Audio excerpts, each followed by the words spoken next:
Wow, people.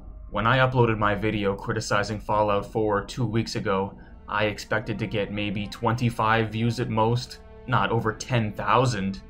Seeing the mostly positive response to that video has inspired me to fast-track the creation of a second video. 4 more major problems with Fallout 4. But first, I want to clarify some of the ideas I expressed in the previous video and clear up any misunderstandings. I really should have been more precise and specific in my wording.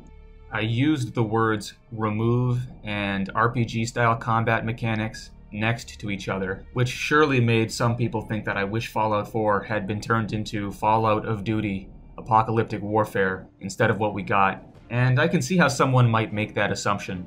So I want to clear up this misunderstanding by speaking in depth about what my problems are with Fallout 4's combat and state exactly what I want removed and what I would keep or add. That's what the first section of this video is going to be, expounding upon what I briefly discussed in the previous video.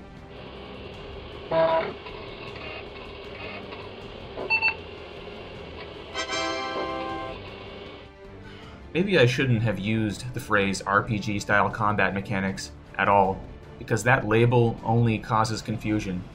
For example, having hit points in a game is not really an RPG mechanic.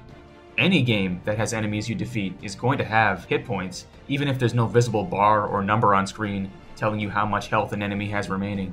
Designing enemies that soak up ridiculous amounts of damage for no discernible reason isn't the hallmark of an RPG. It's a hallmark of bad game design in general, and that's the largest issue I have with Fallout 4's combat.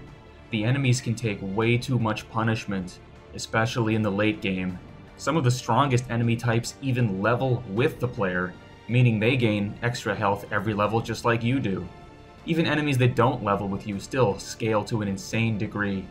The enemies you encounter at level 50 will generally have 10 to 20 times the amount of health as the enemies you initially encounter, despite being members of the same species. A Raider veteran has 18 times the health of a generic Raider, even though they're both regular human beings with no significant mutations. The reason why Bethesda added these spongy enemies and the level scaling system is obvious. It's because as the player levels up and finds better gear and gets other various buffs, their damage output increases, and their ability to withstand incoming damage also increases. So the player's opposition also needs to become more difficult to compensate, otherwise the game would just keep getting easier and easier. Increasing an enemy's health bar is the laziest way imaginable to make them more difficult to fight. It's so lazy, it's no wonder it's the preferred Bethesda method. Introducing new enemy types or giving them unique abilities or making their AI smarter is hard. You know what's not hard? Changing a couple of variables in the editor. In fact, I just made my own Raider variant in 2 minutes in Fallout 4 edit. I call him the Raider Titan Fucker. He's got 2,000 health, and he has 10 in every single special stat. This is the ultimate challenge for the level 300 Sole Survivor. Hire me, Bethesda. But seriously, think about the poor guy at Bethesda who has to do encounter design. When he's designing a combat arena, he has no fucking clue how much health the player has, what combat perks they have, what buffs from magazines and bobbleheads they have, what companion perks they've been given. There's adrenaline and survival mode to think about. There's simply too many variables to account for. That's likely why Fallout 4's difficulty can oscillate between being piss easy and crushingly difficult, depending on what location you stumble upon. It's impossible to balance a combat system with this many moving parts. Some of them have to be amputated. As I've already said, enemy health scaling was only added because of the player's health and damage scaling. Both systems exist solely to complement each other. It's like a goddamn arms race between the player and the enemies, constantly escalating. And just like a real-world arms race, the best course of action is for both sides to disarm simultaneously. Here's how it could work, starting with the player's side. First of all, you should no longer receive extra health every time you level up. Health should be a function of your endurance attribute, with maybe a few perks to further increase your health to a limited degree.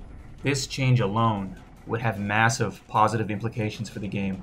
Since the player's health would now be standardized, the designers would be in no danger of crafting encounters that either cheaply kill the player in one hit, or conversely are no threat at all.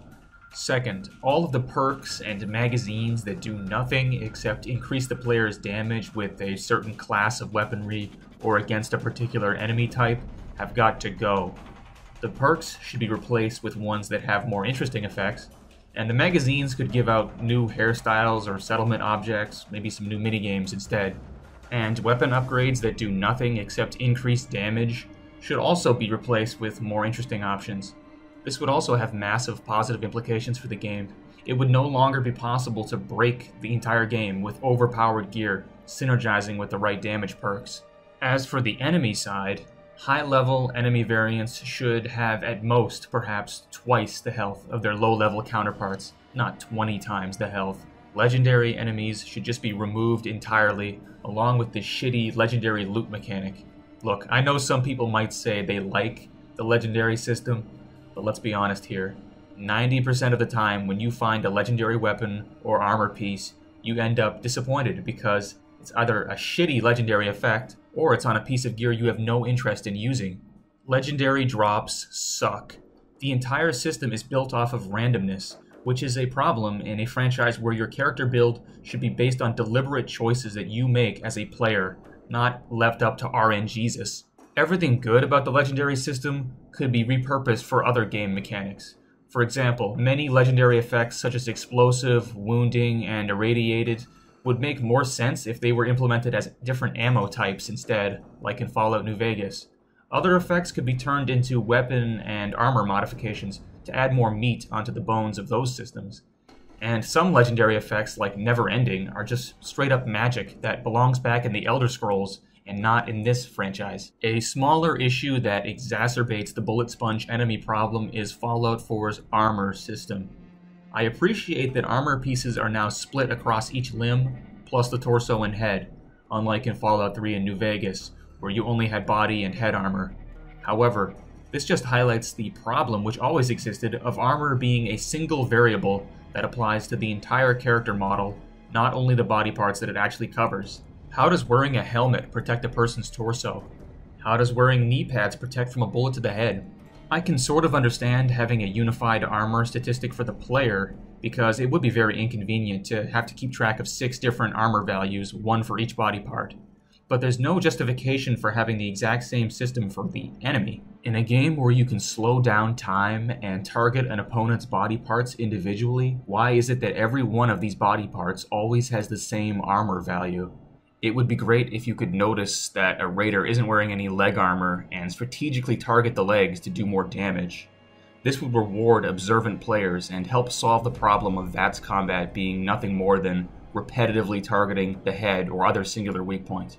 My last quibble with this game's combat is one that really could be applied to every single Bethesda game since Oblivion. Stealth is extremely overpowered. Stealth is always the optimal playstyle in these games. It's incredibly easy to avoid being spotted by the brain-dead AI, and even when they go into caution or alert mode, you can always retreat and they'll forget about you nearly instantly. If it wasn't already easy enough, the game gives you automatic criticals for hitting enemies that aren't aware of your presence. These sneak attack criticals need to be removed, at least for ranged weapons. The stealth sniper build is OP enough even without the absurd extra damage. As for other ways to balance stealth, making the AI smarter could be a solution to this problem, but we all know that's not going to happen. Here's a more realistic idea. Make the enemies stay in their caution state indefinitely once they've spotted you or noticed that you've been killing their allies. I mean, think about it. If you saw your friend lying dead on the floor, and you knew the person who did it was still skulking around nearby, would you ever let your guard down after that? Hell no. So why do Fallout 4's AI lose interest after half a minute and say, must have been the wind? Motherfucker, your drinking buddy is lying face down in a pool of blood right next to you. It wasn't the wind. Anyway, those were all my ideas for fixing Fallout 4's combat.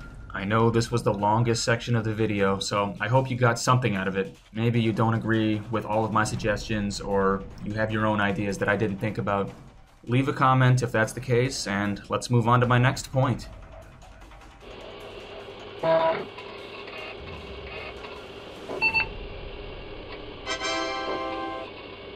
It's funny to me how Fallout 4's character attributes are still called special like the previous games, but genuine opportunities for specialization have never been fewer. Most people are going to choose the same perks, and their characters are going to play pretty much the same way, with skills and hence skill checks being removed from the game, and the dialogue system being gutted. Avenues for unique character expression are basically non-existent. This problem starts with Fallout 4's changes to character creation, but to understand why these changes were made, we have to backtrack a little. See, every Fallout game before Fallout 4 had three main ways of building unique player characters, avatars, if you will: special attributes, skills, and perks. Fallout 1, 2, Tactics, and New Vegas had traits as well, but those are basically just perks with downsides, so we'll consider them to be perks for the purpose of this discussion. Here's how it's supposed to work. Special attributes are kind of like your inborn characteristics. Each one should be important, and they should be immutable for the most part, making your point distribution at the beginning of the game crucial. Skills represent the abilities you gain through experience over the course of the game. Unlike attributes, skills are supposed to improve over time, but you only have so many points, so you have to pick and choose what you specialize in. Perks are there to alter the mechanics of the game, or add novel features to benefit the player. In the actual games, of course, it often doesn't work out that well. Fallout 3 and New Vegas have some dump attributes and plenty of shitty perks that don't do anything interesting or don't work at all. Bethesda likely became aware of this early on during Fallout 4's development, and sought to rectify it for the next game. They realized that the whole character building system was due for a rework. They came to the conclusion that putting points into skills was boring because your investment often didn't result in any immediate, concrete reward. Also, they saw some overlap between many skills and the special attributes that govern them. For example, isn't the speech skill basically the same thing as charisma? Why can't the unarmed skill just be a part of strength? Bethesda must have reached the conclusion that skills were redundant and should be removed. And I can somewhat understand their reasoning here. But the problem with removing skills is that everything skills used to do either had to also be removed from the game or moved somewhere else.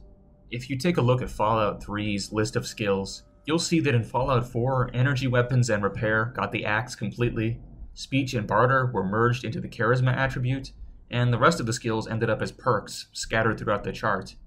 This is bad because it changes perks from being nice bonuses that you get for leveling up into effectively mandatory investments. You can't do something as simple as pick a lock until you invest points into the relevant perk. Without skills, perks need to pull double duty, serving both their original function as well as representing improvements in the player's basic gameplay abilities. But all that being said, I don't actually think removing skills was necessarily a bad idea. It's how they went about it that troubles me. Instead of shoving everything skills used to do into perks, most of it should have been merged into special attributes.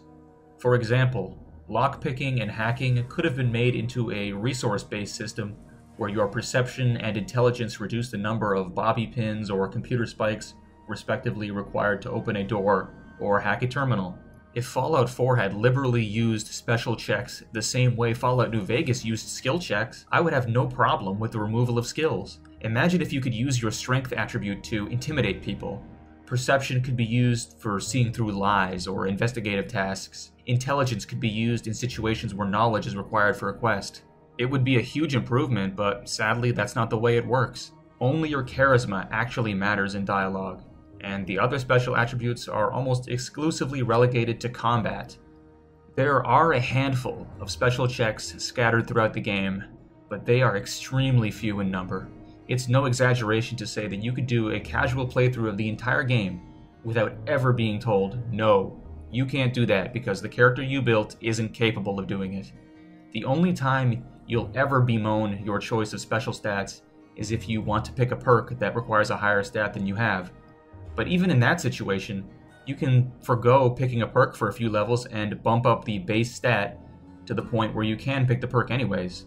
It's almost as if Bethesda is allergic to the idea of giving the player any consequences at all for the way they decided to build their character.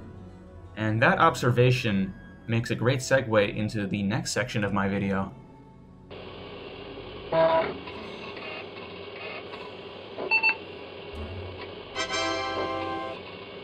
This franchise is called Fallout for a reason.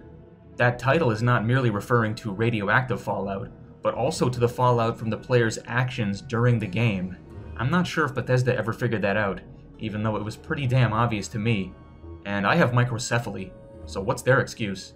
Okay, but seriously, plenty of people have pointed out before me in their long video essays that Fallout 4 is mostly bereft of choices to make. It's been identified by many as the game's biggest problem, and I would agree.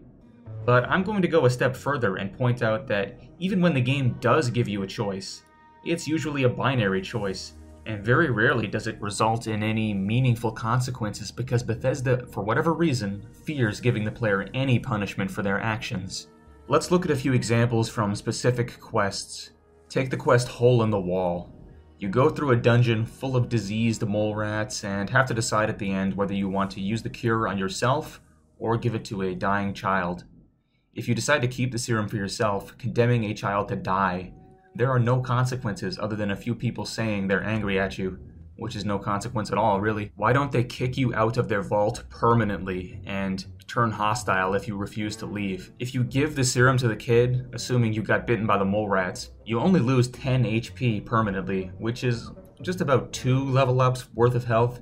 It's not a massive debuff that will wreck your character or anything like that. Also, note that this quest is completely linear up until the very end, where it gives you a single choice. This is common in Fallout 4 because designing a quest that diverges into multiple pathways near the beginning is a lot harder than making a linear quest that has a hollow choice tacked on at the end. Giving many quests 2 endings gives players the illusion that the game is full of nail-biting decisions to make, when really it isn't. Another example of this is the Cabot House quest line. There are no decisions to make during these 3 quests until the very end, when you can either free Lorenzo Cabot or kill him. Effectively, you're choosing whether your reward is a unique healing serum or a unique gun, because nothing else comes of these quests. Completing them doesn't have any impact on the Commonwealth at large, even though every single faction, hell, every single rational person, would have an interest in acquiring the serum for themselves, considering it grants immunity to aging and radiation, 2 very useful effects. But there's no option to give a sample of the serum to any faction to have it analyzed or reverse engineered. Bethesda never thought through the ramifications of adding this Lovecraftian shit to the game. This demonstrates yet another problem. Most quests are isolated islands of content. They don't influence each other. Here's the worst example yet. Blowing up the Institute, which should be the most significant event to happen in the Commonwealth for at least the past century, doesn't stop infinite Gen 2 synths from attacking your settlements and occupying locations around the Commonwealth. You can still get Radiant quests from Pam about killing Institute coursers even after the Institute is destroyed. You can even make use of any synth relay grenades you've managed to find. Where are these fuckers teleporting in from if the Institute is destroyed? And why destroy the Institute at all if there's still going to be hostile synths everywhere making life hell for regular people? It makes the entire main story pointless.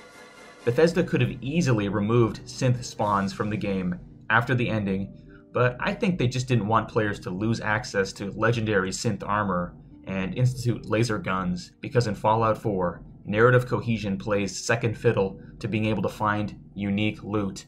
And that sad observation brings me to my final point.